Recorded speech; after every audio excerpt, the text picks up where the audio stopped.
കാര്യസാധ്യത്തിന് വേണ്ടി ഓടിയാൽ പ്രശ്നം എന്താണെന്ന് ഞാൻ പറയട്ടെ. നിങ്ങളുടെ വിശ്വാസം പോകരുത് ഞാൻ ഇങ്ങനെയൊക്കെ പറയുന്നുണ്ട്. കാര്യസാധ്യത്തിന് വേണ്ടി ഓടിയ പ്രശ്നം, ഇന്ന് തലവേദന മാറും, നാളെ നടുവേദന വരത്തില്ലേ? എൻ്റെ ചേച്ചി, എന്തായാലും ഇതൊരു യന്ത്രമാണ്. ആണോ? യന്ത്രമാകുമ്പോൾ അതിന് കേടുണ്ടാവും, പഴക്കമുണ്ടാവും, കുറേ കഴിയുമ്പോൾ ഇതെല്ലാം തേയും. നമ്മളിനി കരഞ്ഞുകൊണ്ടിരുന്നിട്ട് കാര്യമൊന്നുമില്ല. എല്ലാം അവിടെ ഇവിടെയെല്ലാം തേഞ്ഞ് തീരാറായി. പ്രായമാകുമ്പോൾ അനുസരിച്ച് അല്ലേ, 72 വയസ്സുണ്ട്, വന്ന് എന്നോട് കരഞ്ഞുകൊണ്ട് വന്ന് പറയണം, അച്ഛാ ഒന്ന് പ്രാർത്ഥിക്കുക അച്ഛാ, എൻ്റെ കണ്ണെ തൊട്ട് പ്രാർത്ഥിക്കുക, കണ്ണ് കാണുന്നില്ല, എനിക്ക് പറയണമെന്നുണ്ട്. അമ്മച്ചി അത് അങ്ങനെയാണ്, ഞാനായാലും 65 കഴിയുമ്പോൾ ഇങ്ങനെ ആവും അമ്മച്ചി, അതിനി പറഞ്ഞിട്ട് കാര്യമൊന്നുമില്ല. ഇനിയിപ്പോൾ അത് കാഴ്ച കിട്ടാനൊന്നും പ്രാർത്ഥിച്ചിട്ട് കാര്യമില്ല. ഈ യന്ത്രം പഴകി തുടങ്ങി, പഴകിയെന്ന്. അപ്പൊ ഇന്നിപ്പോൾ തലവേദന മാറിയാലും നാളെ എന്ത് വരും?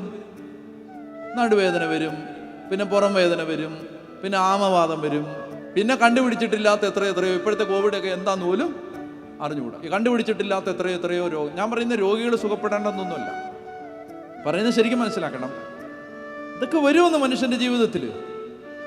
എന്നാൽ നമ്മൾ ജീവിതത്തെ മുന്നോട്ട് നയിക്കാൻ നമ്മൾ ആഗ്രഹിച്ച് പ്രാർത്ഥിക്കേണ്ടത് ഈ കാര്യങ്ങളെക്കാൾ അധികം എന്ത് പ്രാർത്ഥിക്കണം? കർത്താവേ, എനിക്ക് വിശുദ്ധി വേണം, എനിക്ക് കുറെ കൂടെ നന്നാവണം. ഞാൻ ഈ പ്രാർത്ഥനക്കാരൻ എന്ന് പറഞ്ഞ് നടന്നിട്ട് മനുഷ്യർ എല്ലാ പ്രാർത്ഥനക്കാരെയും വെറുക്കാൻ കാരണം എൻ്റെ ജീവിതം കണ്ടിട്ട്. പ്രാർത്ഥനക്കാരെ മുഴുവൻ ആളുകൾക്ക് വെറുപ്പാണ്. കെട്ടിയോൻ പള്ളി വരുന്നത് നിർത്തി, ചേച്ചിയുടെ പ്രാർത്ഥന കൂടിയത് നിമിത്തം.